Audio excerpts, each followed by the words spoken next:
Почитувани професори, студенти, љубители на филозофијата, иако, како што знаете, според нашата програма беше најавено дека денешната манифестација ќе биде отворена од страна на деканот на Филозофскиот факултет, професор доктор Ратко Дуев, тој за жал не ќе може директно да се вклучи на нашиот настан поради непредвидени промени во агендата на научна конференција во странство каде што во моментов се наоѓа. Така, тој ме замоли мене да ви ги пренесам срдечните честитки по повод Светскиот ден на филозофијата и желбите за успешна и продуктивна работа на симпозиум.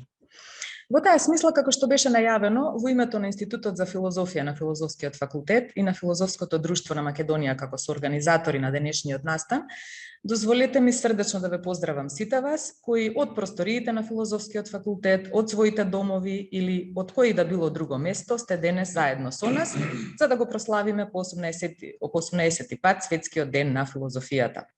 Како што веќе споменавме, тој е прогласен од УНЕСКО и речиси 2 децении традиционално се одбележува во третиот четврток од ноември секоја година. За жал, како и минатата, така и оваа година, оваа наша манифестација се одвива во тешки, би рекла, драматични околности. Над сите нас лебде тој постојан превес на тагата и празнината поради сите загубени животи и страдања што ги донесе пандемијата.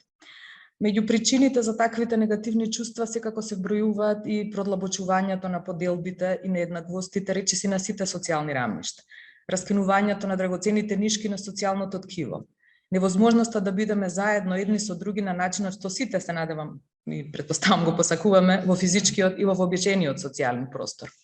Така што би се рекло дека нашиот живот повеќе од година и половина се одвива во една продолжена, како што би рекол јас, презгранична ситуација. Имено, според описот на Јасперс, тие гранични ситуации ги представуваат оние интензивни екзистенцијални искуства, поврзани со ситуациите во кои жестоко се соочуваме со стравот, страдањето и смртноста, и на поинаков начин се доживуваме себе си и својата релација со светот во споредба со секојдневните искуства. Значи, токму поради тоа тие ситуации имаат вознемирувачка природа, ги нарушуваат восстановените социјални врски и го менуваат обликот на човечкото действување. Меѓутоа, со самото тоа од друга страна, тие гранични ситуации ја отвораат и можноста човекот да ги разбие стегите на таа неавтентична и нерефлектирана екзистенција.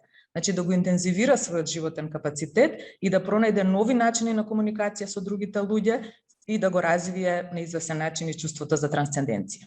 Во тој дух и оваа наша денешна манифестација има една многу подлабока смисла и носи многу подлабока порака отколку едноставното одржување на една институционална традиција. Имено таа сведочи за силата на импулсот да се зачува и да се одржи она најдрагоценото човечко во нас.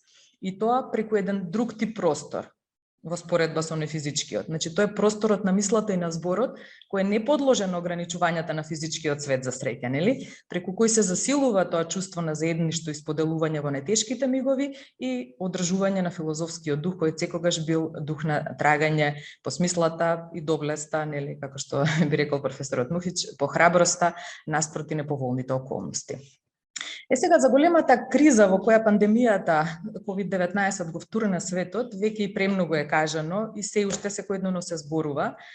Тоа е нормално, мислам, за неа сите сме свесни на оној болен начин со кој што ни се наметнуваат нештата и случките што би сакале да ги нема, а за жал кои не можеме да ги игнорираме. Меѓутоа, во ова мое обраќање денешно би сакала за миг да го насочиме нашето внимание и кон еден друг вид криза, која можеби на прв поглед нема многу заедничко со големата и видлива пандемиска криза, но која ако се погледна малку подлабоко, може да се покаже мощна индикативна за состојбата во која денес се наоѓаме и за состојбите што во иднина не очекуваат. Тоа е истата онаа тивка навидум незабележлива криза, онаа silent crisis, за која зборува познатата теоретичарка, филозоф и класичар Марта Нусбаум во својата книга Не за профит, зошто на демократијата и се потребни хуманистичките дисциплини, нели, филозофијата, филологијата, историјата, уметностите и во поширока смисла општествените, значи овие хуманистичко-општествени подрачни истражувања. Имено Нусбаум посочува на тежината на глобалната криза во која се наоѓа современото образование, обележана со тенденцијата за постепено потиснување на хуманистичките дисциплини како непродуктивни, непрофитабилни, како непотребен товар што нерационално ги троши општествените ресурси, не развива вештини потребни за практичниот живот и кој постепено го губи своето место во изначени во образовните курикулуми на сите нивоа.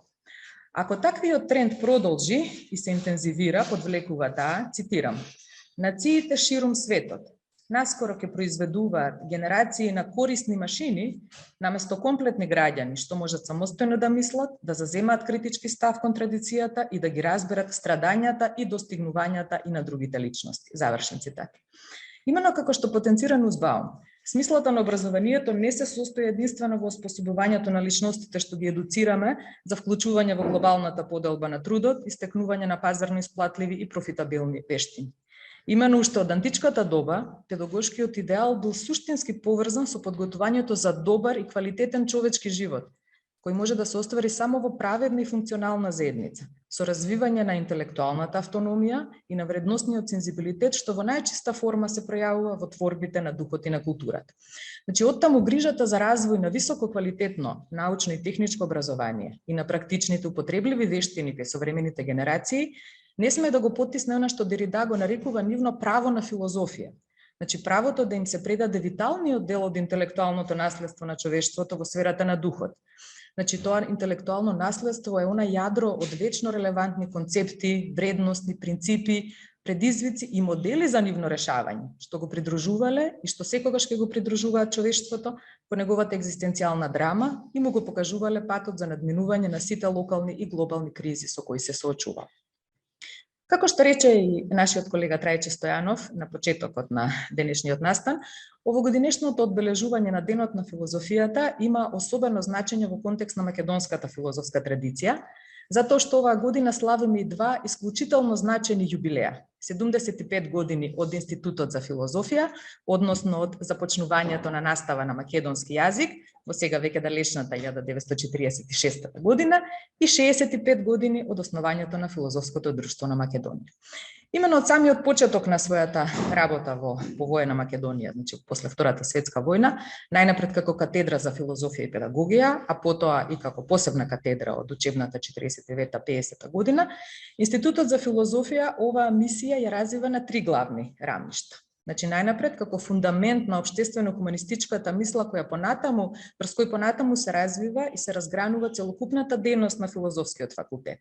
Понатаму, како институција што го одржува и унапредува развојот на филозофијата како самостојна дисциплина преку образовните и научно-истражувачките активности, како домашни, така и меѓународни, меѓутоа и не помалку важно, како институција што се грижи за афирмацијата на филозофијата во поширокиот општествен контекст.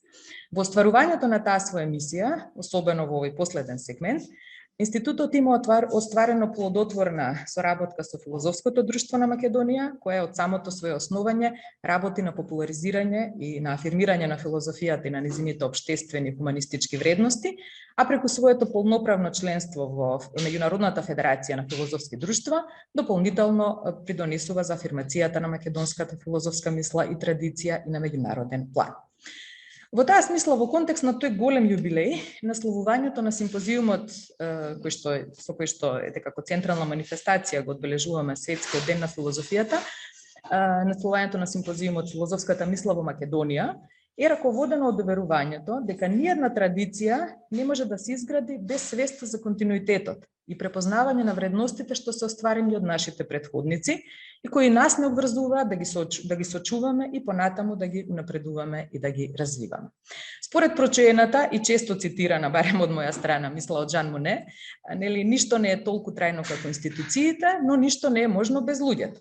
И затоа денешното чествување на овие институционални јубилеи всушност се одвива во форма на чествување на делата на нашите професори, на нашите учители во најдлабоката смисла на тој збор, кои својот живот и својата дејност ја посветиле на градењето на тие институции.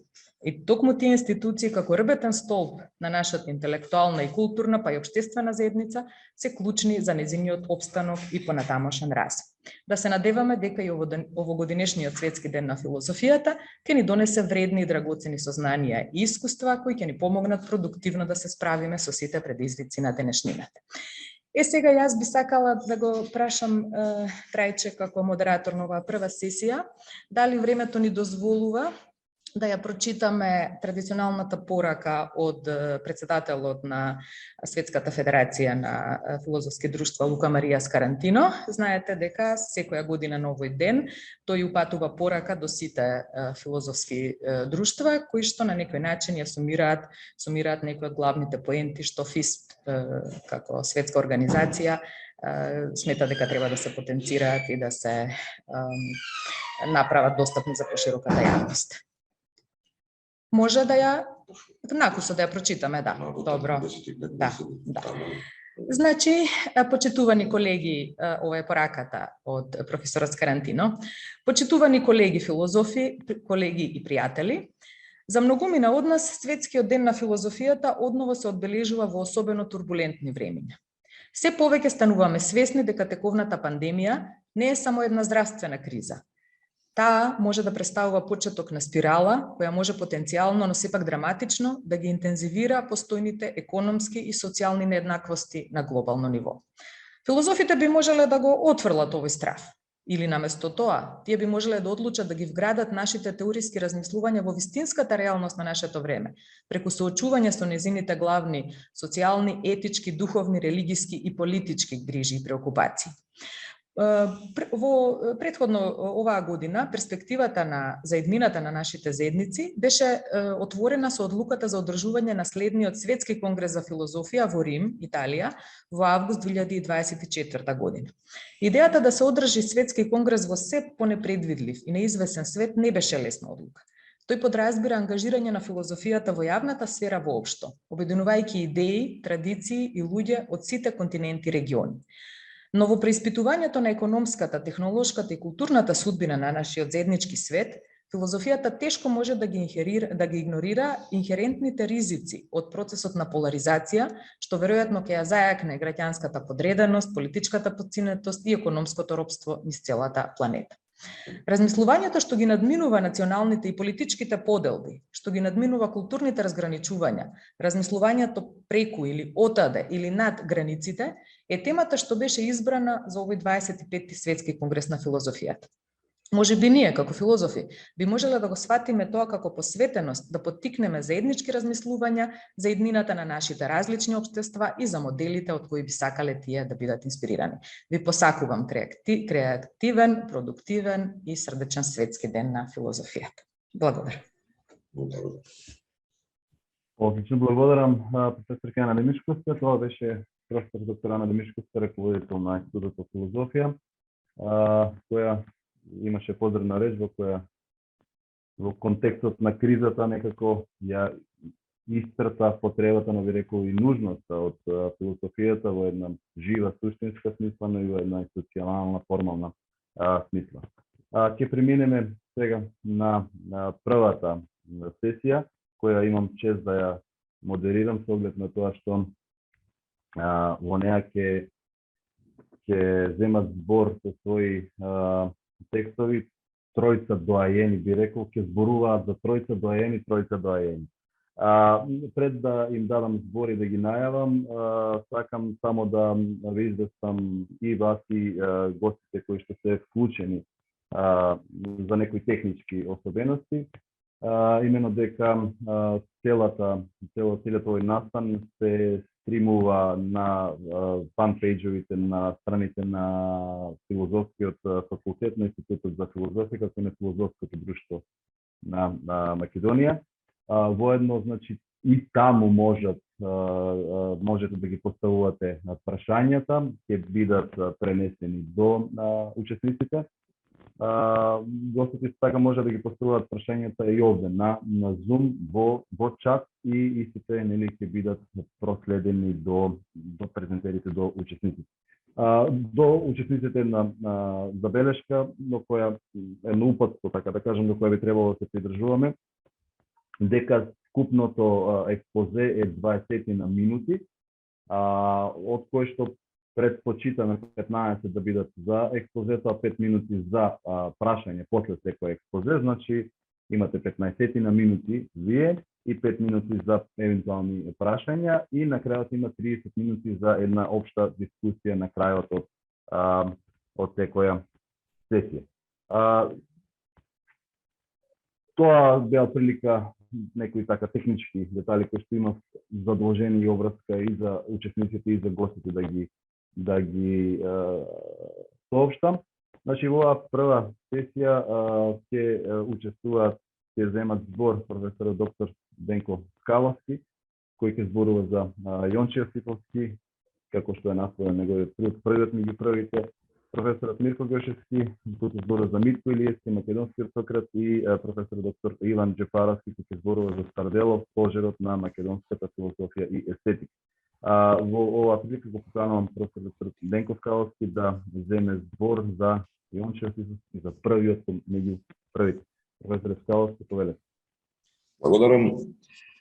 Поздрав до сите и ви посакувам и ми посакувам успешна конференција. Се е толку веќе кажано што веќе не знам што да кажам. Убави мисли и точни мисли.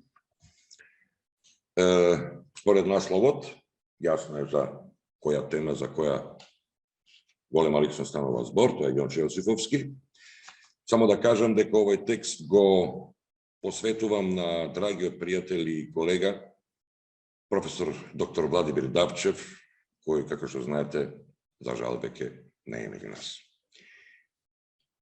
Кога станува збор за сестрана, творечка личност, каква што е професор Јонче Јосифовски, тогаш е јасно дека не сте во можност да ги опфатите сите негови димензии и хоризонти.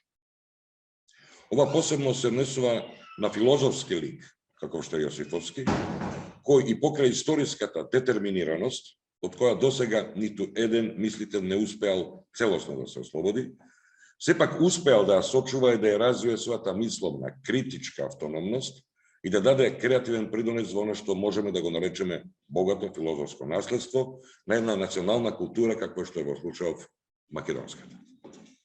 Од слична поидовна премиса тргнува и почитуваната професорка Вера Георгиева, која секако останува најкомпетентниот познавач и толкувач на животот и делото на овој доајен на современата македонска филозофска теорија и педагогија и која индиректно многу ми помогна во изготвувањето на овој краток критички осврт од животот и делото на Јосифовски. Ова пред се поради нејзината студија за животот и делото на Јосифовски, насловена како Философијата како арс диалектика, која погодува точно во центарот на мисловноста на Јосифовски и представува уште една успешна, на некој начин, транспозиција на легендарната крилатица, Ars longa vita brevis.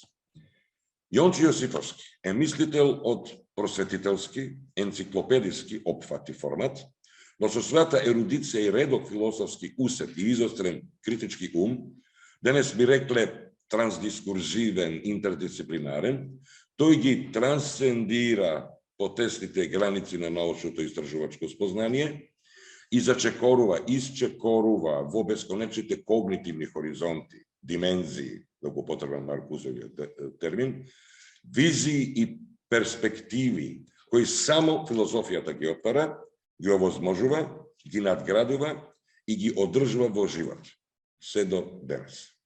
Со ваква диалектичка филозофска методологија на научно спознание, Јосифовски задира и продира во речиси сите фундаментални филозофски дисциплини.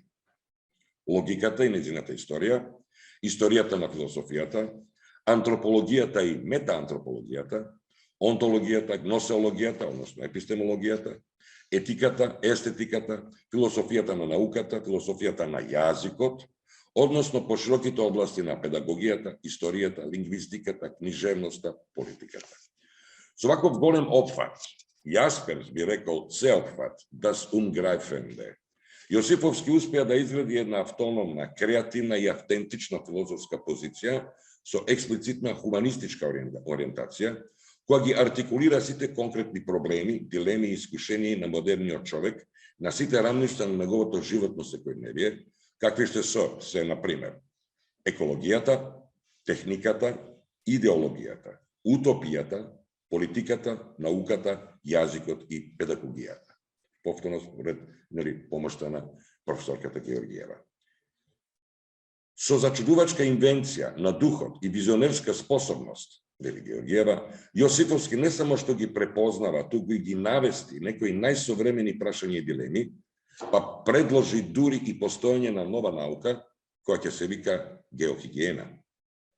Како што гледаме Јосиповски уште пред повеќе децении, критикувајќи ги формите на непринципијална и неодговорна утопија, предвидувал, антиципирал и преюдицирал дистопични ситуации и природни катастрофи, како што се, например, климатските промени, предизвикани пред се разбира од човекот, а во кои ние денес живееме и допрва ќе живееме, и кои налага појава на нови научни и социјалфилозофски етички дисциплини, какви што се денес екософијата, биоетиката, философската биологија, за која зборува, например, Јонас, социјалната екологија, па се до социјал херонтологијата и така натаму и така натаму.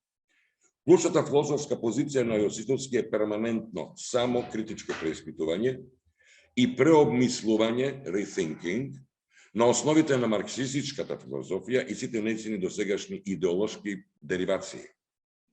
Со други зборови, Јосиповски е противник на каква било помодна апологија, на која било, чија било модерна или современа филозофија.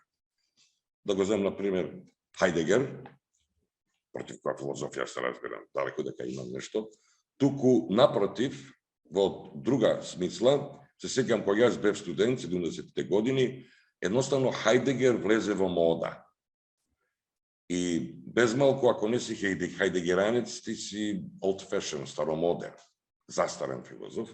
Тоа се однесува нели и на Маркс и марксистите, односно преце на марксистичката филозофија и категорички се залага за постојано, упорно и непопустливо антидогматско и проблематизирање и релативизација на нејзините методолошки, филозофски, научни, општотеориски премиси. Тоа се однесува за секоја филозофија и за сечија филозофија, да не ја толку премногу без потреба величаме. Се сеќавам кога го спомнав Rethinking Marx, веќе забележав дека на овие интернет изрази не сум навикнат, дека постои цела веб страна, мислам, во светот, насловена Rethinking Marx, а имав задоволство да присуствувам на една од првите конференции, под исти наслов, на Хумболт универзитетот во Берлин 2012 година, Rethinking Marx, каде што наспроти очекуваните поканети 800 млади филозофи од целиот свет, дојдоа 1600 млади филозофи, а пошто главниот модератор беше ценетиот професор Хонет, на крај се одлучи да даде самиот философски заклучок и од прилика го кажа, парафразирам, нашиот филозофски заклучок од оваа конференција е дека интересот за Маркс е дупло поголем од кога што тоа ние го очекувавме. Нека нагласиме дека Јосиповски инсистира марксистичката филозофија и марксизмот воопшто да се разберат како диалектички материализам и хуманизам, колку го нарекува реален, што значи сосема во духот на Аристотел, значи не материалистички, реален, зашто тој води сметка за објективната законитост на светот, што значи дека станува збор за свет кој не е само објект, туку истовремено и човеков праксис, човекова дејност и производ, значи субјект. Сосема во духот на првата теза за Фойербах на Карл Маркс, како и субјект-објект релацијата кај Ернст Блох, субјект-објект Erläuterungen zu Hegel, која е протохегелијанско толкување, осветлување, Erläuterung, на овој социјал-онтолошки однос. Во крајна линија тоа на Лукачево онтологија де социјален зајнс, не онтологија на општественото битие. За таквиот хуманизам, смислата на човечкото постојање се наоѓа во непрекинатата борба за еден свет со помалку човечки несреќи. А што е сосема во духот и словото на модерните и современите етички теории, почнувајќи од Имануел Кант и завршувајќи со Аксел Хонет. А колку се тие средства хумани, не треба да се проценува според критериумите на разумот, туку според интересите на човековото умно постоење, умна екзистенција, а што е сосема во духот на Јасперсовите заложби на релацијата ум-екзистенција, Vernunft und Existenz. Ова уште еднаш ја потврдува големата блискост на филозофијата на екзистенцијата со филозофијата на марксизмот. Имено поради и заради нивната длабока хуманистичка димензија. Повторно Маркузе, а се сеќавам, на Јосиповски Маркузе му беше така еден од најомилените филозофи. Отука, во текстот Меѓу разумот и човечноста, Јосифовски ја поставува задачата на денот, може би на нашиот ден, да се претвори триумфот на рационалноста во триумф на човечноста.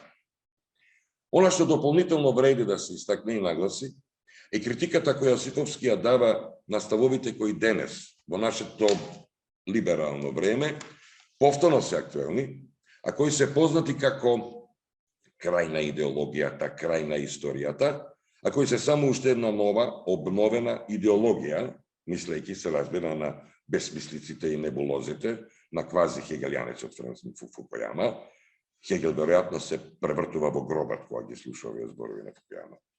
Всушност, тврди Јосифовски, со право, апла е очигледно дека станува збор за сокриена апологија на современиот, посткапиталистички, геополитички, денес ви кажали биополитички систем, и во која повторно, значи таа апологија, во која повторно се заборава и се потиснува, имено се манипулира и се контролира слободната човекова личност, значи субјектот, тоест со комунитарен идеолошки јазик кажано, организираните субјективни сили. Со оваа пандемија, очигледно и тоа веќе се случува. Некогаш на оваа флоскула, некогаш која гласи организирани субјективни сили или социализмот како светски процес, и се смеевме. Но денес испаѓа дека Хабермас бил во право, кога уште пред речиси 60 години предупредувал дека избрзавме, кога, цитирам, философиите на историјата ги фрливме во старо железо. Постојат ли наместо нив други теории, кои ги разјаснуваат практичните последици на научно-техничкиот напредок? Кому му се тие упатени, на каков облик на политичка пракса тие се однесуваат? Во текстот, смислата на историското случување Јосифовски заклучува дека, цитирам, нема општи правила за правење историја, наученото треба да се применува на специфичните ситуации, за кои зборува и Фром, и Јасперс и така натаму, на кои треба да им се приде творечки, а не со механички рецепти и правила за дејства, со аналогии, како постапил некој во слични ситуации. Од историјата не треба само да се учи, туку треба да се знае таа и да се прави. Да се дава нешто ново, тоест и таа нешто од нас да научи. Местото на учителката и ученикот се менува. Субјективниот фактор игра и ќе игра се поголема улога. Крај на цитатот.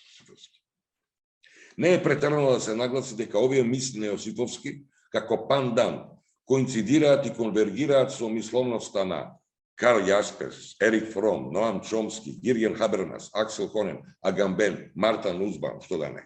И цел спектар модерни и современи филозофи и теоретичари, од марксистичка и немарксистичка, социјалфилозофска, антрополошка и општотеориска провениенција, кои во 20. и 21. век критички ја рефлектираат и артикулираат денес веќе глобализираната човекова кондиција хумана, например Хана Арент и низината бита актива, или францускиот постструктуралист Пол Вирлио и неговото диалектичко научно-технолошко забрзување на просторот и времето, на ритамот на нашиот секојдневен живот. Повторно во духот на Хабермас и неговиот поим на свет на животот, Lebenswelt, во што се претвори нашиот свет на животот со оваа корона и што во крајна линија е опасно да се претвори. Иако логиката, посебно разбирањето на формалната логика, ако зборувам за формална логика, имам трема кога е во моја близина колешката Ана, не е јаката страна на нашиот, на мојот личен филозофски интерес, должни сме да го истакнеме мислењето на Јосифовски за односот на диалектичката и формалната логика и повторно со помош на ценетата Вера Георгиева. Цитирам. Тој е еден комбиниран цитат, која професорката Георгиева ја направи, таа комбинација на зборови на Јосифовски и нејзини зборови во, се разбира, ист контекст, многу успешно.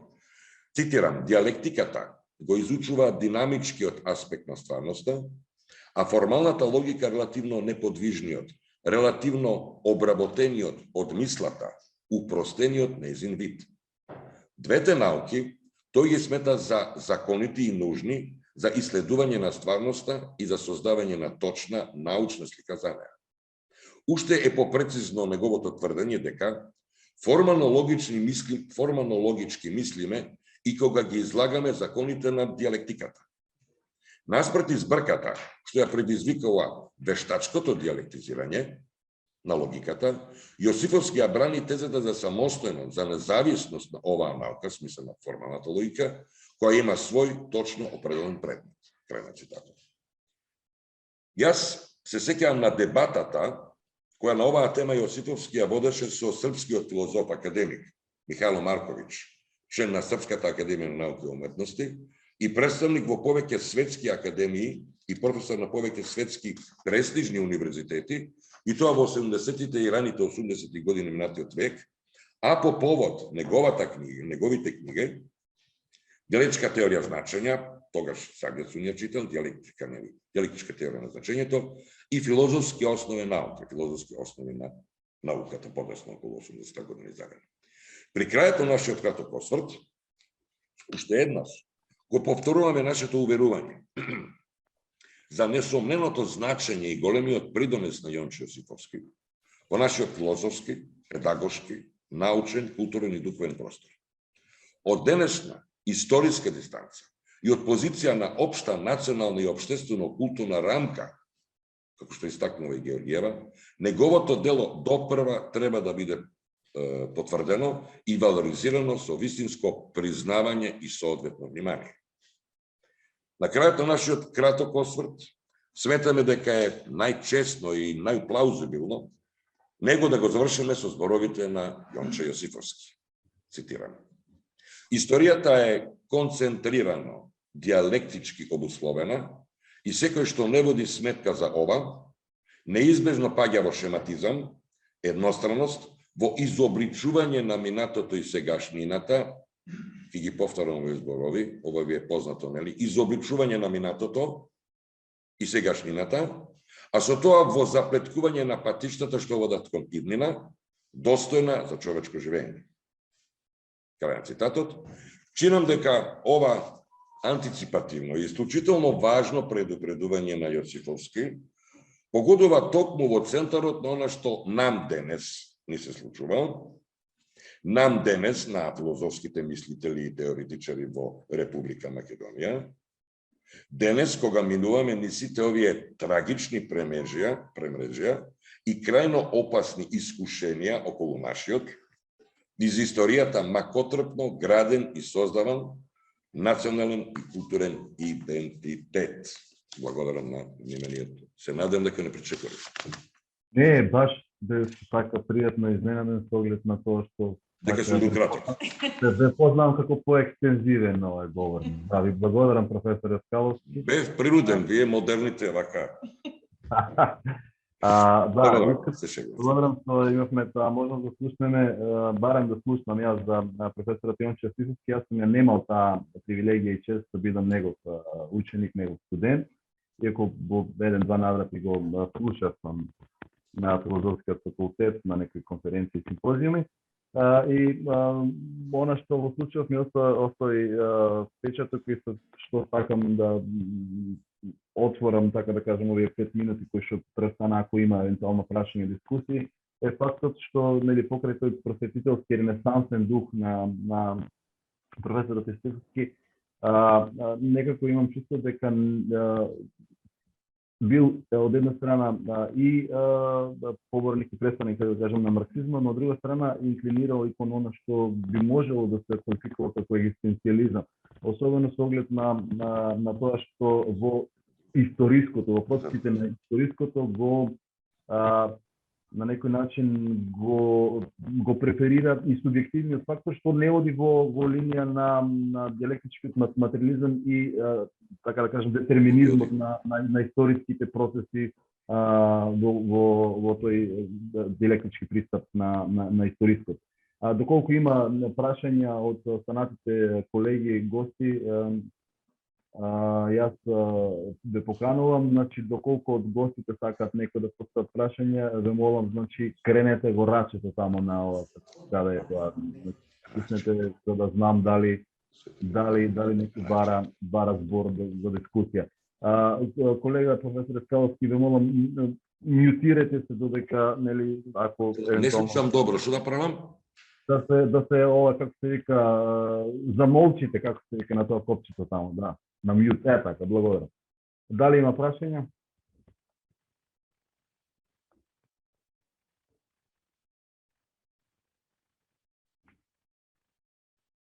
Дали тоа колегата Иван, професор Иван Чепаровски, да, ве молам само да го одмјутнеме, лупчето ве молам, кој е во техника, да му дозволи да на професорот Иван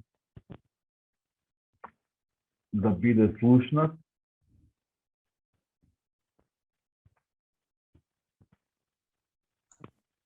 Во ред, да.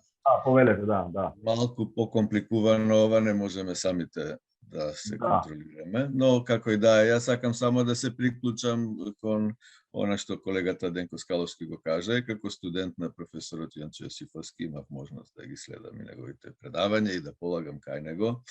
Сакам да укажам на токму таа негова ренесансна карактеристика како личност, неговото огромно знаење и широчина на пристапите, што се гледа и од книгите што професорот Јосифовски ги напиша, кои се движат во еден многу широк распон, од неопозитивизмот преку историјата на логиката, преку символичката логика, значи упатеност во она што денес ние би го именувале како аналитичка филозофија, од друга страна неговата поврзаност со континенталната филозофија, она што беше укажано.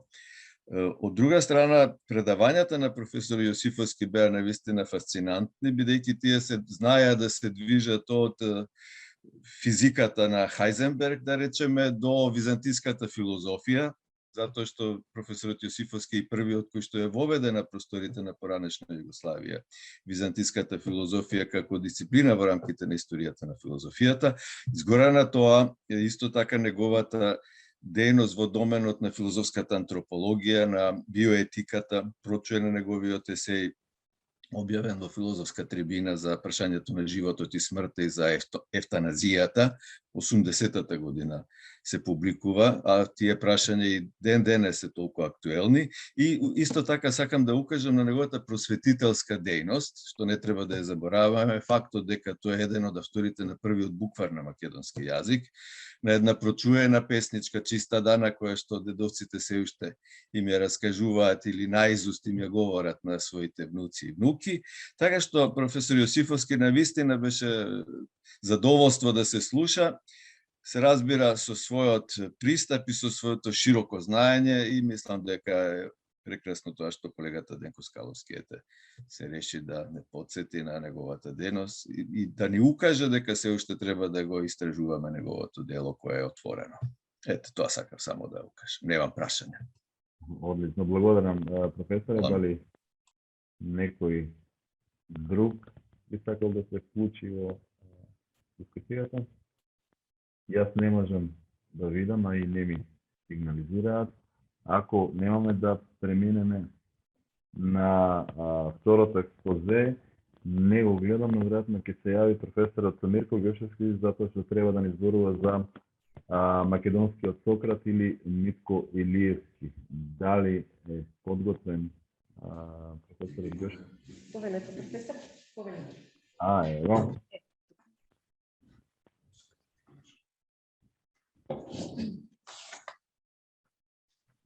Добар ден, добро утро, професоре, повелете. Добар ден, почитувани колешки и колеги, нека ни е честит меѓународниот светскиот ден на филозофијата.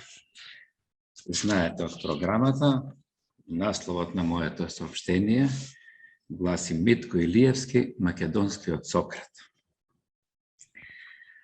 Професор доктор Митко Илиевски со своето филозофско дело, научна и педагошка дејност, остави траен пелек во македонската филозофска мисла.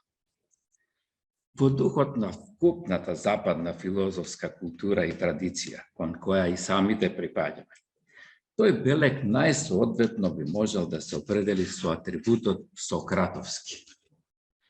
Зошто токму оваа одлика му ја припишуваме на македонскиот филозоф и хуманист Митко Илиевски? Ќе се обидам во овој соопштение да образложам изнесената оценка преку демонстрирање на високиот степен на блискост меѓу филозофските погледи на античкиот просветител Сократ и фундаменталните филозофски ставови и начинот на делувањето на нашиот македонски филозоф Митко Илиевски. Самиот професор Митко Илиевски високо го вреднуваше Сократовиот лик и дело, па понекогаш во ведра расположба прифаќаше и некој вид самоидентификација со овој антички мислител. Го слушав кај него во почетокот на моите студии, учебната 68-69 година, предметот увод во философијата. И можам да посведочам за една таква негова близкост кон Сократ и сократовскиот начин на делување на вежбите по предметот увод во филозофија.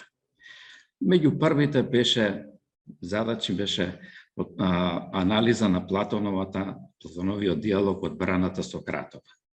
По воведниот реферат се разви дискусија во која се одмеруваа аргументите на обвинението и оние на Сократ кои го одбиваа тоа обвинение, но дојде до разногласие и противставувања кај на студентите по прашањето дали Сократ, бидејќи е невин, постапил исправно со прифаќање на пресудата или требало да ја одбие. Професорот внимателно не слушаше, не завземаше страна, впрочем, никој пат тоа не беше негов стил, туку ја поттикнуваше дискусијата. И до ден денес не паметам дали тогаш или било кога наметна некое решение, и не се сеќам каков беше токму неговиот став по тоа прашање. Покрај овие дискусии на часовите, нашиот професор многу често, по разни поводи, по разни прилики, радо започнуваше со нас неформални разговори.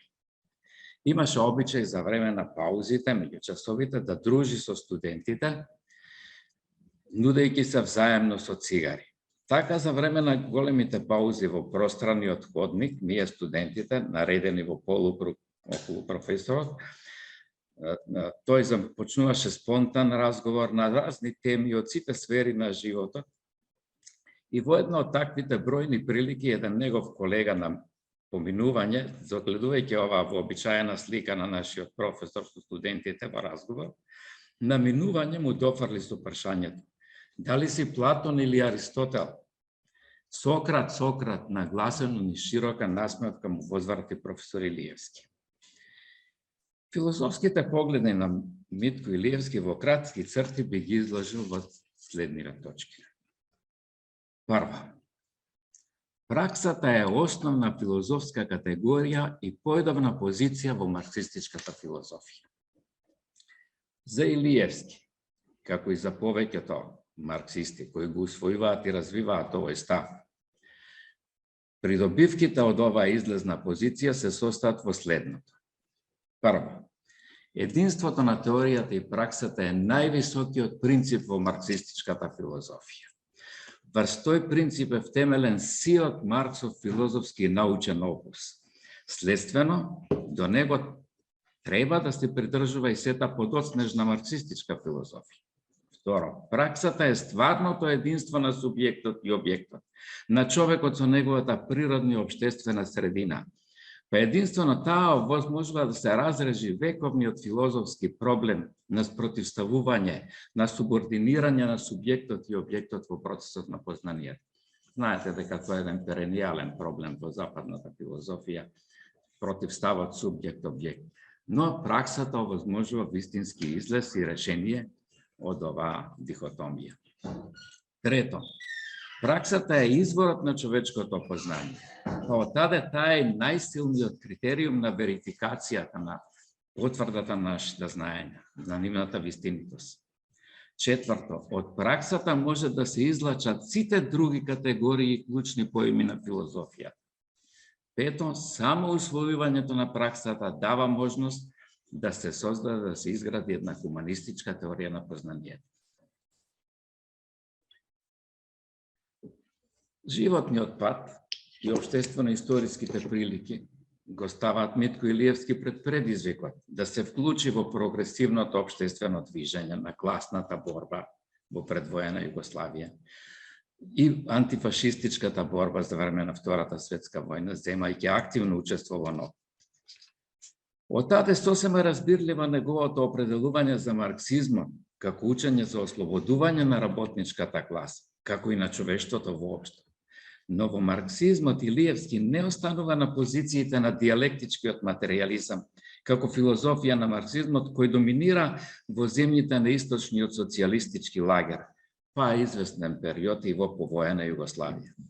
Поточно кажано, тој изминува одреден развоен пат од ортодоксниот диалектички материјализам до хуманистичката интерпретација на марксизмот во праксис филозофијата. Во овој период тој даде значаен прилог кон објаснување и дефинирање на фундаменталните правци во западната филозофија, материјализмот и идеализмот. Меѓутоа, диалектичкиот материјализам Илиевски одбива да го прифати како автентично толкување и развивање на марксистичката филозофија, бидејќи според него тој главно се потпира на темелните ставови на Енгелс за диалектиката која владее во сета природа, човечкото општество и психика. Ова Енгелсова линија е засилена и надградувана од Ленин со аргументацијата во прилог на материјализмот во борбата со сите видови идеализам. Тоа има свој општествено-историски контекст кај Ленин и Енгелс, но на него е поставена подоснежната марксистичка филозофија, рековме, која Илиевски ја одбива. Илиевски му се противставува на диалектичкиот материјализам со аргументите дека прво, за диалектичкиот материјализам фундаменталната филозофска проблематика ја чини онтолошко-гносеолошката сфера, додека проблемите на човекот, оттуѓувањето и разоттуѓувањето, остварувањето на слободата и човечките вредности никогаш не се во преден план. Овој материјализам акцентот го става врз диалектиката на природата, а не врз интеракцијата субјект-објект, човек-природа, човек-општество. Врз рефлектирањето на материјалниот свет врз субјектот, тоест врз нивната изделеност, не врз нивното единство праксата. Трето, диалектичкиот материјализам е втемелен врз еден природонаучен детерминизам, во кој човекот сепак е окован и подреден субјект во еден објективен тек на случувањата, оставајќи му малку простор за реализација на слободата и на неговите творечки потенцијали.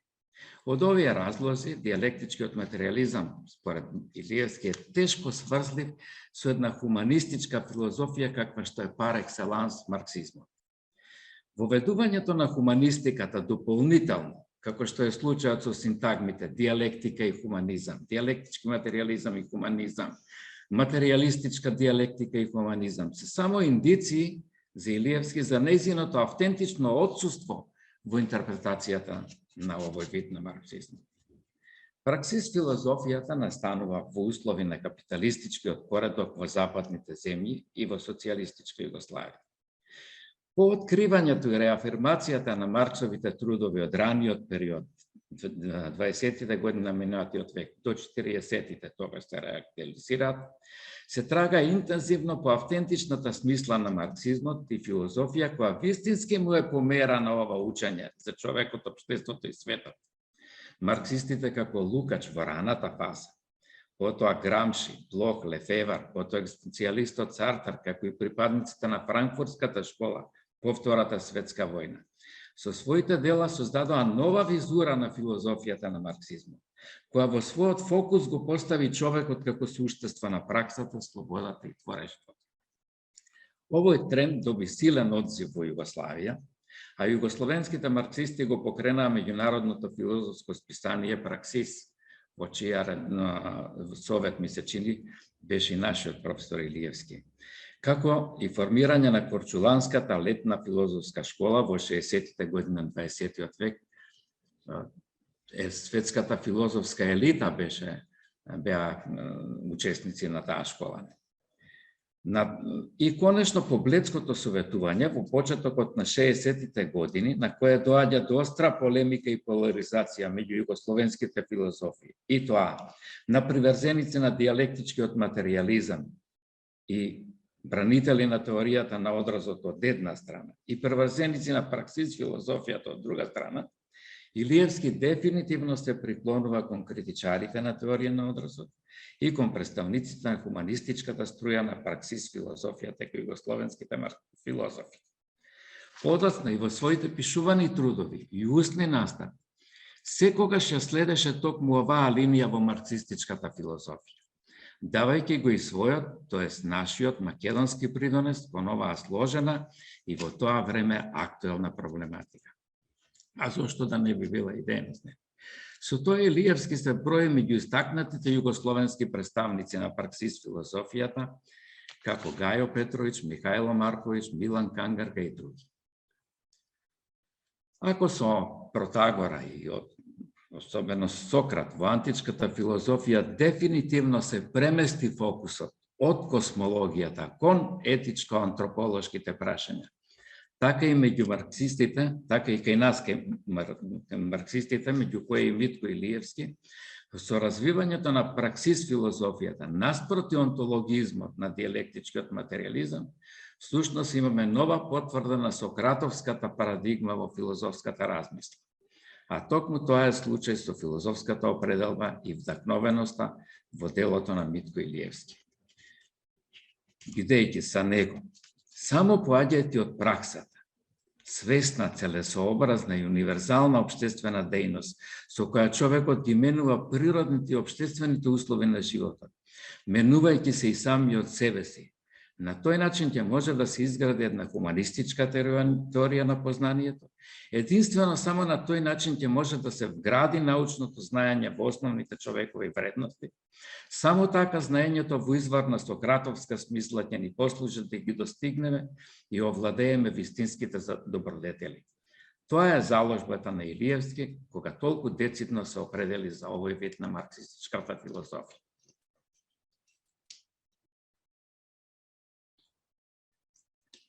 Како стоиме со време, не знам точно. Уште две минути практично. 5 минути. Две, три. Да, 2-3. Да. Јас мора тука да кратам сериозно. Да. Втората точка ми е дефиницијата филозофско истражување за еден од основните методи на објаснување и формирање на поимите. Тоа е монографска филозофска студија за дефиницијата, според мојата оценка, и тоа е неговото најобимно, најконсистентно, најзначено филозофско истражување. Ретки се студии од овој вид кај нас, не само кај нас, туку и во светот воопшто, па зошто не би вие помладите ја превели и на англиски јазик, или да се преиздаде на паралелно со македонски англиски. Ако Сократ низ дијалозите ги насочува своите собеседници кон доаѓање до прецизни дефиниции за предметот на расправата, тогаш Илиевски во своето истражување завзема едно мето ниво. Имено тој не бара било каква дефиниција за одреден предмет на било каков поим, тука истражува природата на самата дефиниција. Значи, според Сократ не е можно да се знае што е добро, што е вистина, што е праведно, што е добродетел, ако не дојдеме до точна дефиниција на доброто, вистината, праведноста, добродетелта. Сократ трага по дефиниција на поимите, чии предмет е од првенствен интерес за него и собеседниците. И ако не му е туѓа оваа сократовска постапка, овде за Илиевски во прв план е карактерот на дефиницијата, нејзината структура, видови, цели, вистинитосна вредност, методи на дефинирање, односно дефиниција на самата дефиниција.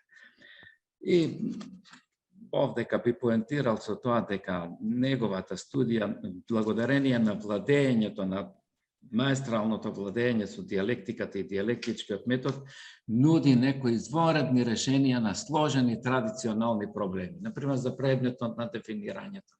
Дали е тоа стварта, реалитетот, дали е мислата, дали е зборот. Илиевски смета треба да се појде од сложената релација предмет, мисла, збор, јазичен израз. Поред тоа само делумно се точни која и да е од овие дефиниции.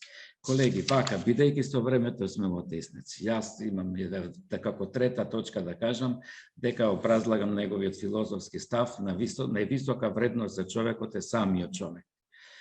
Дека во овој став се резимираат етичко-антрополошките и филозофско-политичките погледи на Митко Илиевски, дека во неговите политички погледи се залага за остварување во контекст на времето и општествените прилики во кои живее, за остварување на социјализмот, кој не е богатство, изобилие материјално за сите, не е ниту воедначување економска уравниловка за сите, туку хумана човечка заедница.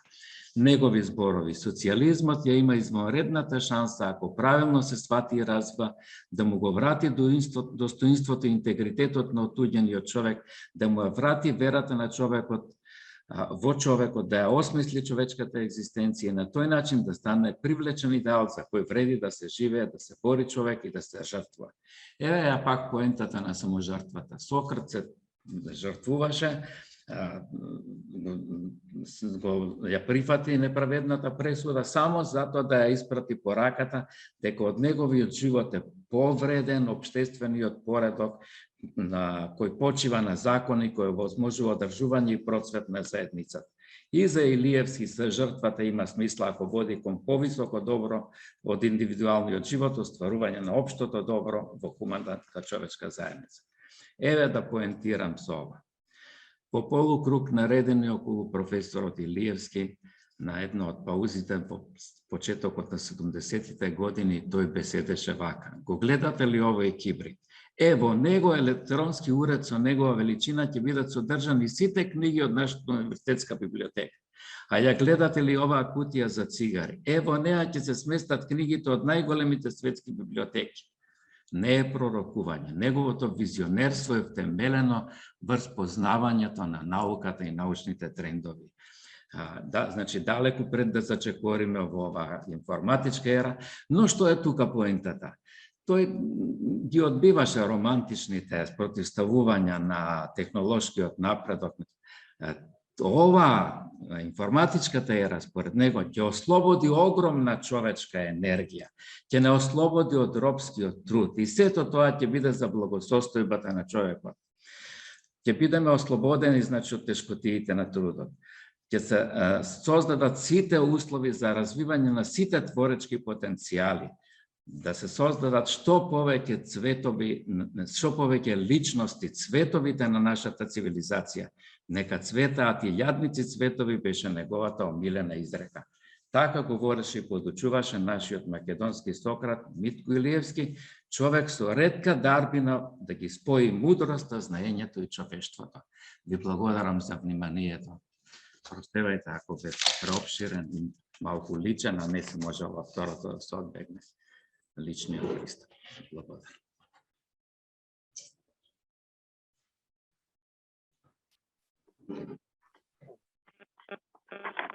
Бидејќи Трајче имаше проблем со зумот, за да немаме застој додека тој се врати, јас ќе преземам за кратко. Значи имаме малку време, нели, за прашања, коментари и дискусија. Колку што видов, професорот Джепаровски побара збор. Само момент.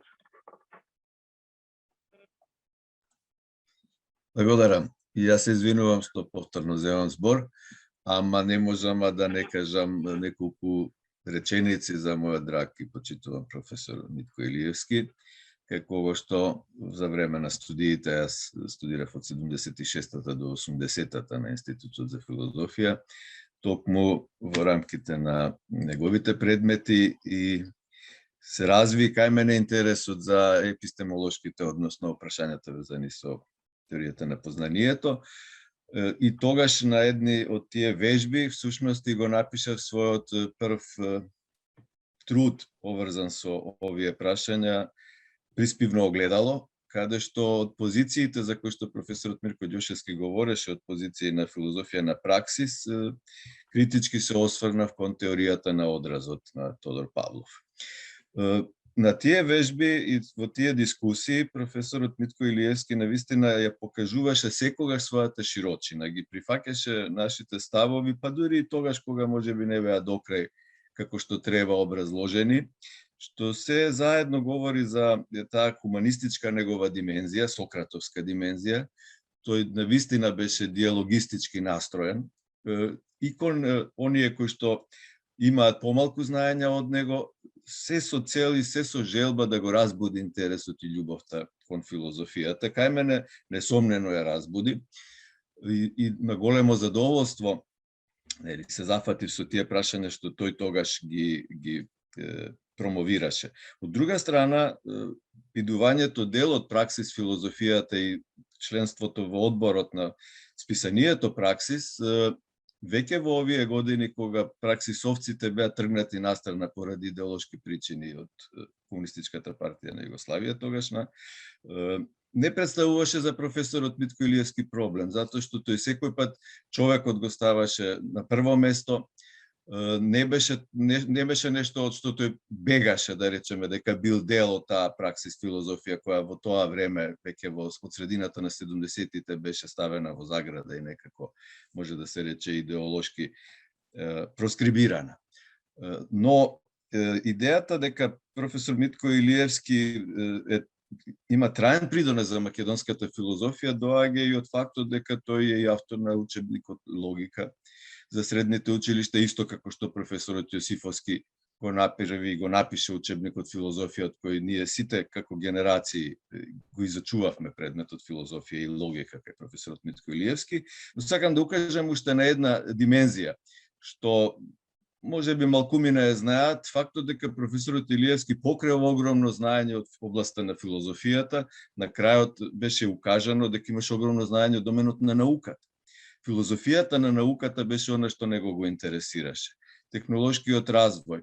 Тој беше загледан во иднината, што беше парадоксално во тоа време. Еве и ова посведочува приказната за кибритчето и за фактот што многу убаво антиципираше професор Илиевски што ќе се случи во нашата цивилизација, но од друга страна тој ја отвори преводната дејност кај нас. Малкумина знаа дека тој го направи првиот превод на Хегел, на Хегеловата наука за логиката, учењето за поимот. И јас кога бев во трета програма, првпат го објавивме неговиот превод од германски јазик. Така што и на тој план е неговиот придонес несомнен. И да не е должен натаму, професорот Мирко Ѓошевски тука многу повеќе има да каже како непосреден продолжувач на дејноста на професор Митко Илиевски, но за мене беше многу важно токму таа слобода што тој ни ја дозволуваше, дури кога критички се однесувавме кон она што беше догма во марксизмот. Да речеме на вежбите, јас ги следев француските нови филозофи кои има еден неверојатно критички однос кон марксистичката филозофија. Професорот Митко воопшто не реагираше на тоа, ниту доцираше, ниту не оневозможуваше кога ги цитиравме тие автори, од типот на Акселос, на Гликсман, на Жан-Пол Дол, на француските нови филозофи, воопшто на ова западна топла струја во марксизмот. Така што неговата хуманистичка отвореност кон овие прашања кои тогаш беа идеолошки на некој начин и тешки, говори за неговата огромна посветеност кон сократовскиот принцип на диалогизам, кон сократовскиот принцип на почитување и на будење на љубовта кон филозофијата. Ете, може многу надолго и на широко да се говори и за професорот Илиевски, и за професорот Јосифовски, но еве и другите белки во таа поголема дискусија што ќе имаме на крајот од првава сесија ќе можат да учествуваат и се надевам дека ќе отвориме плодна расправа. И благодарам. Благодарам, професоре. Мислам дека е добра сугестијата за да не имаме преголемо пречекување, да продолжиме сега со третото изложување, а тоа значи токму професорот Джепаровски, а подоцна нели во општата дискусија да се осврнеме нели на сите три претходни излагања. Поведете уште еднаш. Еве, ви благодарам, јас значи не се не исклучив. Како што видовте, насловот на моето соопштение е Страделов стожер на македонската филозофија и естетика. И во резимето што го приложив, укажувам на она што веќе го знаеме, дека на почетокот на оваа година почина еден од најзначајните македонски филозофи, естетичарот, теоретичарот на културата, книжевниот критичар академик Георги Старделов. Со своето действување и со своето дело, Старделов во целина се вгради во современата македонска филозофска мисла, поставувајќи ги од средината на 50-тите години на минатиот век, не само нејзините темели, туку и учествувајќи до последните денови од својот живот во градењето и во развивањето на филозофската мисла кај нас, особено во доменот на филозофската дисциплина на која и го посвети во целина својот филозофски опус, имено естетиката. Иако може би е се уште премногу рано и не постои историска дистанца во однос на филозофското дело на Старделов, определени цврсто засновани согледби сепак можат со сигурност да се изведат.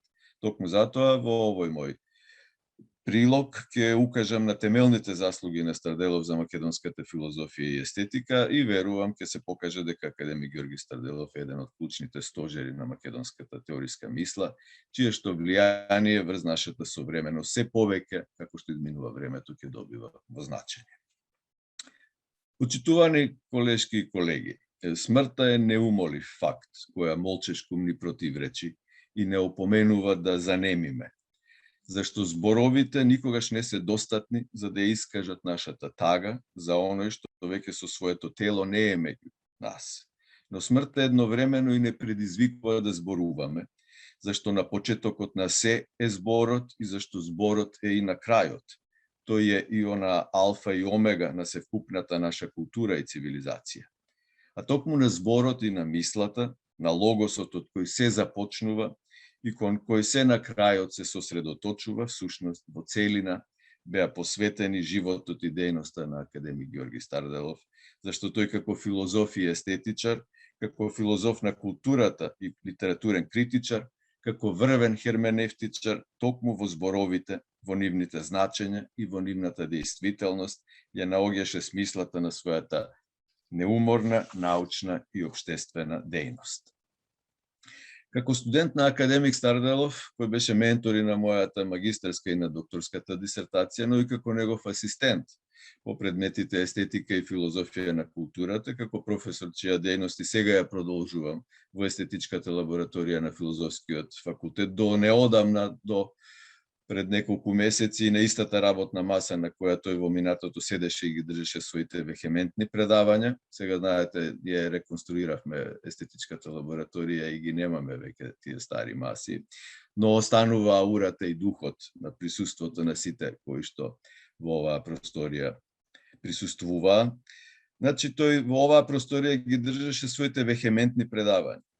А јас имав прекрасна можност непосредно да учам од изворите на неговото непресушно знаење, целосно поврзано со областите на естетиката, на филозофијата, на културата, на книжевната и на уметничката критика. Нашите разговори за феномените на уметноста, а особено за литературата, беа постојани и продуктивни, и јас во нив осознавав нови нешта дури до последните моменти од животот на мојот професор.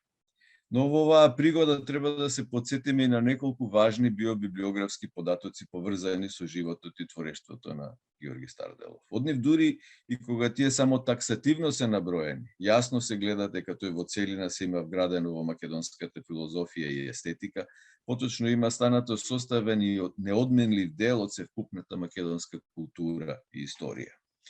Академик Георги Старделов е роден во Гевгелија на 28 август 1930 година. Почина оваа година на 11 јануари, значи 2021 година во Скопје. Тој беше филозоф, естетичар, есеист, книжевен критичар, антологичар, теоретичар и историчар на културата. Дипломирал на филозофскиот факултет на катедрата за филозофија на Универзитетот во Белград во 1953 година. А со докторат по филозофија се здобива на Универзитетот во Скопје во 1965 година. Престојува една година во 1970 година во Минхен, како стипендијант на Александар фон Хумболт Штифтунг, професор на филозофскиот факултет во Скопје од 66 до 95 година и негов декан, значи декан на филозофскиот факултет од 75 до 77 година. Прв декан на интердисциплинарните студии по новинарство 77 до 81, председател на Филозофското друштво на Македонија и на Филозофското друштво на Југославија, председател на Друштвото на писатели на Македонија, председател на Македонскиот пенцентар, почесен член на Друштвото на уметници на Шпанската кралска академија и редовен член на Европската академија на науките и уметностите. Професор гостин е и на неколку југословенски, европски и американски универзитети. За дописен член на Македонската академија на науките и на уметностите избран во 1986 година, за нејзин редовен член во 1991 година, а во периодот од 2000 до 2004 бил подпредседател, а од 2008 до 2011 и председател на МАНУ. Раководител беше на лексикографскиот центар на МАНУ, кој сега го носи и неговото име од неодамна, од неговото основање во 2000 година. Основач и раководител од 1993 година е на еден од најпознатите сеопфатни, значајни хуманистички и интердисциплинарни макропроекти на МАНУ, Историја на културата на Македонија. Добитник е на неколку домашни и странски награди и признани. Автор е на повеќе од 40 значајни книги од областа на естетиката, историјата на естетиката и есеистиката. Автор е на многу поетски и прозни антологии. Преведувал и уредил бројни капитални филозофски дела и автори. Ги има постигнато најзначајните резултати на полето на примена на филозофската херменевтика во анализата на книжевните и уметничките феномени. Во својата херменевтика Старделов секогаш тргнува од изворното дело и од изворното естетско искуство. Тој златен клуч при толкувањето на феноменот на уметноста. Негови најзначајни дела се есеи од 58 година, Модерното и модернизмот од 62 година, Светови од 69-та, Анте и Бара почва од 71-та, Доба на противречности од 77-та година, Меѓу литературата и животот 81 година, Експериментум Македоникум 83-та, Изморена авангарда 85-та година, Искуства 87, Портрети и профили истата година, Одземање на силата посветена на поезијата на Коневски 90-та година, Сума естетика 91, Антеја допира земјата 93-та, 10 посветена на современата македонска поезија 94-та, Керубиновото племе посветено на книжевниот опус на Славко Јаневски од 95-та, Величанија од 97 посветена на поезијата на Анте Поповски, Небиднината 2000-та посветена на поезијата, монографија на поезијата за Ацо Шопов, Искушенијата на естетичкиот ум 20 век, неговата историја на естетиката посветена на естетиката на 20-тиот век, Балканска естетика, една друга естетика, Ангелус Новус 2004-та, Ноќен градинар 2006-та, Слушателика и на Велици 2010-та, Слова ефемериди 11-та и Сума естетика 1.3, во која што овие три капитални студии на Старделов се обединети во една целина. 2018-та ја напише книгата Епоха Блаже Коневски, а 2018-та критика на деморализираниот ум. Минатата година објави две книги, Раѓање на трагедијата, монографско остварување посветено на поезијата на Матеа Матевски, како и Македонско поетско созвездие, една волуминозна книга во која што се обединети 5 најзначајни македонски поети, односно монографски пристап кон толкувањето на нивната поезија. Во ракопис останаа уште неколку дела на академик Старделов, кај мене се наоѓа веројатно она што ќе треба во иднина да се подготви за објавување, а тоа е Филозофијата на македонската култура, двотомна книга на која што работеше академик Старделов до последните денови од својот живот и која што мислеше оваа година да ја доработи, да ја доврши, да ја подготви за печат. Ќе видиме како ќе оди објавувањето на ова дело. Мислам дека тоа МАНУ ќе го преземе како врска. Како и да е, треба да укажеме дека во сите овие текстови и студии на Старделов како клучна нишка се провлекува мислата за неговата целосна посветеност до последниот момент од својот живот на работата врз своите ракописи, работата врз толкувањето на литературата, особено на македонската, работата врз своите естетички студии за уметноста и за незиното непосредно доживување и важно за суштината на човекот. Исто така не може да не се истакне фактот дека Старделов како филозоф е длабоко упатен и навлезен во германската филозофска и естетичка традиција. зашто тој повеќе пати престојува во Германија во 70-тите години од минатиот век, како што веќе беше спомнато, станува стипендист на Александар фон Хумболт Штифтунг фондацијата, кон која се приклучени огромен број научници од областта на природните и хуманистичките науки од целиот свет, со над 50 добитници на Нобеловата награда. Веројатно и поради оваа јазична, филозофска и културна поврзаност на Старделов со германската филозофија и култура, тој природно се вдлабочува и во херменевтиката, која иако како учење произлегува од библиската екзегеза, своја најсилна примена наоѓа во рамките на германскиот романтизам, а преку Дилта и Гадамер и во контекст на германската филозофија од крајот на 19-тиот и првата половина на 20-тиот век. За оваа поврзаност на Старделов со херменевтиката непосредно говори едно негово сеќавање за средбата со грандиозната фигура на филозофијата на 20-тиот век Мартин Хајдегер, кој влие и врз веќе спомнатиот Ханс Георг Гадамер, асистентот на Хајдегер, кој исто така како херменевтичар еден од најзначајните филозофи на нашето време. Влијанието на херменевтичките идеи на Гадамер врз Старделов е несомнено, но тој нифи ги продлабочува, особено кога станува збор за примената на херменевтичкиот метод и пристап во анализата на поетското творештво. Затоа со сигурност може да се каже дека Старделов, користејќи го херменевтичкиот пристап, остварува врвни достигнувања при анализата на поетското творештво на првата и втората повоена генерација македонски поети, особено кога станува збор за секупното поетско творештво на Коневски, Јаневски, Шопов, Матевски, Поповски. За чии што поетски дела Старделов пишува и обемни монографии. На тој начин, високо вреднувајќи го нивното творештво, тој всушност застанува во одбрана и на македонскиот јазик и на македонската книжевност и култура. Научната, културната и образовната мисија на академик Георги Старделов своите темели ги засновуваше врз сопственото огромно знаење и желбата тоа знаење просветителски да им се пренесува и на упатените и на помалку упатените, а се со цел да не се заборава на минатото и да се има свест дека ништо не почнува од нас и дека ништо со нас не завршува.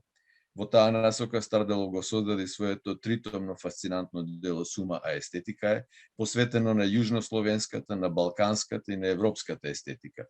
Во таа насока беше и неговата работа врз капиталниот макропроект на МАНУ, Историја на културата на Македонија, проект што започна да се реализира уште во минатиот век, во 93-та година, чии 28 објавени томови представуваат вовед во новата фаза од проектот, кој ќе треба во годините што следуваат да го доживее своето заокружување, за жал сега без неговиот спиритус мовенс, академик Георги Старделов.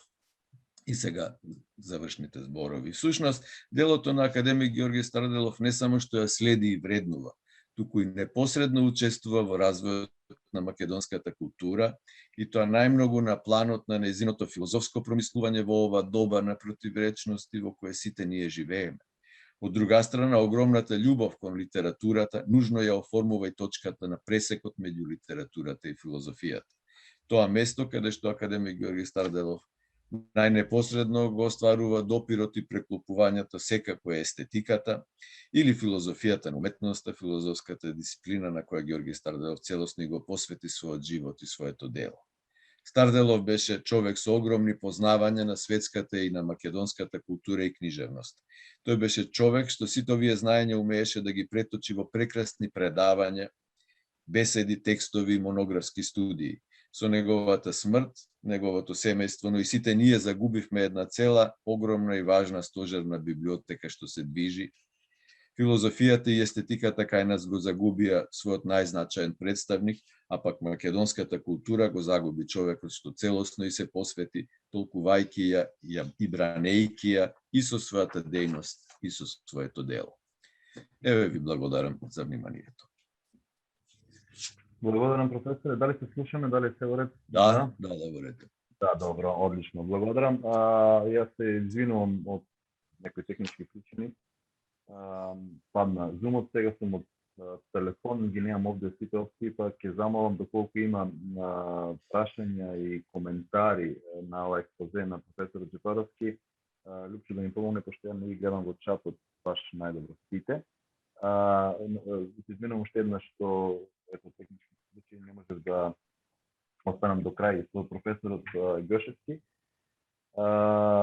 И видам од почетокот на излагањето на професорот Джепаровски, особено заради тоа што сите овие три стожерници, така да кажем, на македонската филозофска мисла, и ја имав малку привилегијата и честа да го слушам последната година професорот Старделов и неговите наистина незаборавни беседи. Доколку има прашања, 5 минути за експозето на професорот Джепаровски и после уште 20 минути општа дискусија. Дали некој се јавува за збор, само да видам овде во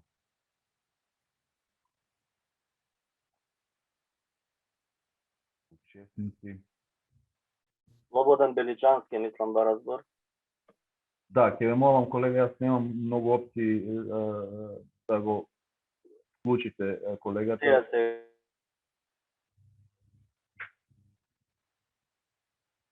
Од телефонот малку тешко ми оди, ќе ве замолам да ми помогнете. Да. По грешка се вклучив, извинете ме, а го следам собирот со најголемо можно внимание. Во ред, ви благодарам. Добро, дали некој сака да се вклучи во општата? Радомир Виденовиќ.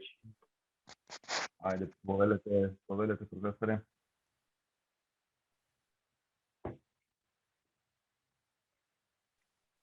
Дали се слушаме, колега Виденовиќ?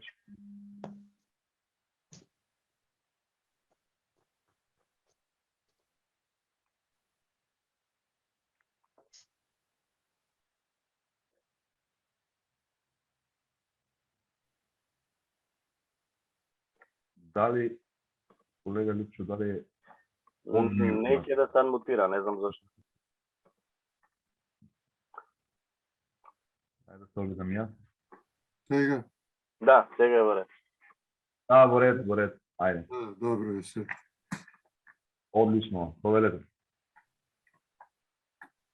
Има многу да се кажува, ама ќе настојам да бидам по краток фокус. Сакам да кажем нешто за големиот професор и човек Георги Старделов. Човек со мера, оти, како што велат грците, мерата е најдобра, постојан, достоен, достоинствен ретор со става и со глас, загледан во огледалото. Огледалото е другиот, со грижи и стремежи за судбината на врутокот и коработ на Македонија. Говореше многу добро и Ивица, со тоа што не знам, Трајче ги менува границите и ако да се биде доаен, односно Ивица доаен, не знам дали веројатно не треба толку години, како што имам јас, туку е доволно да си вака голем естетичар, голем философ, голем преведувач, литературен критичар и воопшто мощна значајна фигура и еден од стожерите што по професорот Старделов останува. Како што ви е познато, Георги Старделов има напишано, тоа наведуваше Ивица, Анте и Бара почва, па има и Ангелус Новус, за тоа веќе пишува. Но Георги Старделов беше и Анте, и Икар, и Ангелус Новус, и Ноќен Градинар. Тој Ноќен Градинар го напишале не браќата Грим, туку браќата Фан. И книгата е голема, буквите се уште поголеми, така што тоа ќе биде релативно кратко. Се работи за едно сираче кој живее во сирачкиот дом, се вика Вили, и тој еден ден станува, се облекува, излегува, трча на улица и наеднаш открива дека дрворедот, дрвјата се обликувани во вид на зајак, на папагал, на буф и така натаму. И така секој ден нешто ново и нешто ново. Луѓето конечно и не успевајќи да го видат тој ноќен градинар кој што води грижа за дрвјата, за природата, за нивниот град,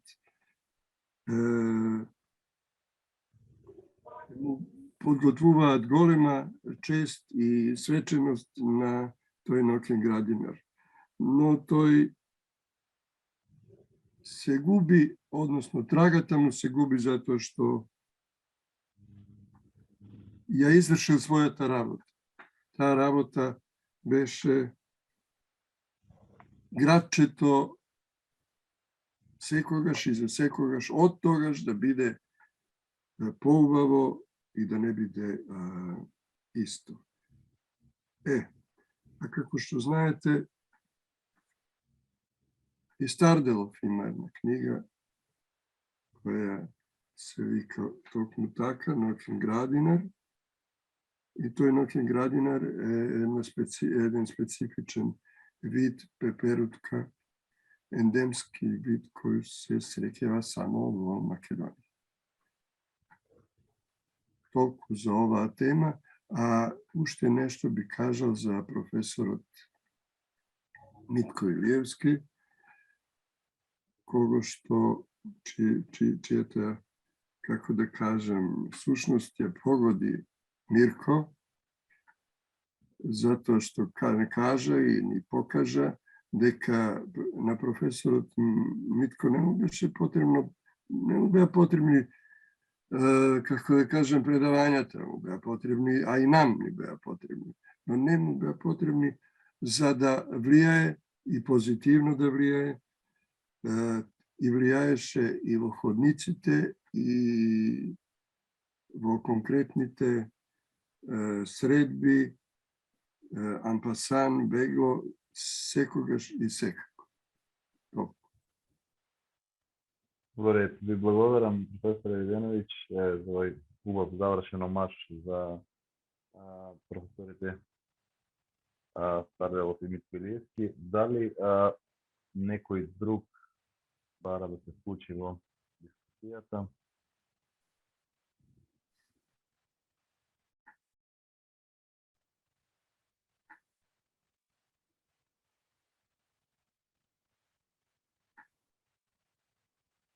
Јас не можам да видам Константин Миновски, да. Дали можете, колега Лјупчо, дали е одблокиран? Океј, мислам дека се слушаме. Драги колешки и колеги од Институтот на филозофија, драги членови на Друженијето, односно на Филозофското друштво, јас сакам само да го честитам јубилеот. Многу години стојат активности зад вас и се надам дека уште многу долго ќе предстојат. Дури во вакви времиња кога некако општествените или општествено-хуманистичките науки се обидуваат да се стават на маргините на случувањата. Така да од моје име на Институтот на социологија ви ги честитам јубилеите и ви посакувам уште многу плодни симпозиуми. Ви благодарам колега, благодарам името на сите колеги. Да, општествено-комунистичките науки се разбира